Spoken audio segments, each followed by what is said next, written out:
warahmatullahi wabarakatuh. Halo semuanya, perkenalkan nama saya Alia Vitaloka dengan NIM 86061188 dengan Prodi PGSD Pendidikan Guru Sekolah Dasar Universitas Terbuka UPBJJ Bandar Lampung Salut Waituba. Dalam video ini saya akan menjelaskan ketiga pilar filsafat ilmu dan bagaimana ketiganya membentuk fondasi pemahaman untuk kita semua. Simak videonya ya. Baiklah semuanya, mari kita mulai. Yang pertama, ada ontologi. Apa sih ontologi ini? Ada yang tahu? Ya betul, ontologi adalah cabang filsafat yang mengkaji apa yang menjadi objek ilmu seperti hakikat realitas. Misalnya, di dalam kehidupan sehari-hari, saya sendiri pun sering merenung tentang hubungan manusia dan alam ini. Apakah alam ini hanya benda yang diam? Ataukah ada makna yang lebih mendalam yang membentuk realitas kita? Dan kita ambil beberapa contoh di dalam kehidupan sehari-hari seperti tumbuhan. Tumbuhan ini bukan hanya sekedar benda mati, tapi dia juga bagian dari ekosistem yang saling berhubungan. Dan yang kedua, ada bumi. Bumi ini bukan hanya sekedar planet, tetapi juga bagi rumah untuk kita semua makhluk hidup, untuk kehidupan. Ya, seperti manusia, hewan, tumbuhan, dan lain sebagainya.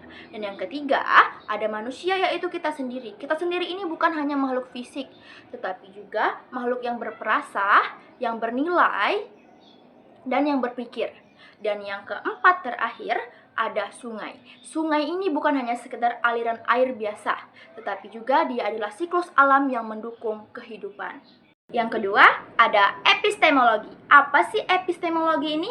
Epistemologi ini menjelaskan bagaimana ilmu diperoleh. Kita buat contoh, saya menggunakan metode observasi saat mempelajari kebiasaan belajar murid di kelas. Dengan mencatat perilaku mereka, saya bisa memahami pola yang terbentuk. Metode ini membimbing saya untuk menguji hipotesis, sehingga nantinya saya tahu apa yang benar. Adapun beberapa contoh lain, yaitu seperti membaca, eksperimen, dan wawancara. Kita lanjutkan yang nomor 3, yaitu aksiologi. Aksiologi sendiri berbicara tentang nilai dan tujuan ilmu.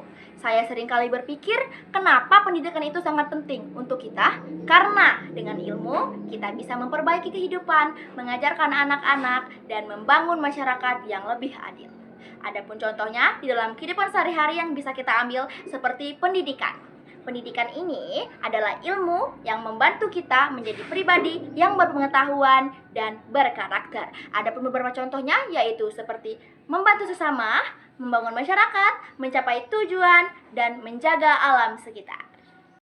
Jadi, dengan memahami ketiga filsafat ilmu ini yaitu ontologi, epistemologi, dan aksiologi, kita tidak hanya mampu memahami apa yang kita pelajari, bagaimana kita mengetahuinya, dan untuk apa ilmu itu digunakan, tetapi kita juga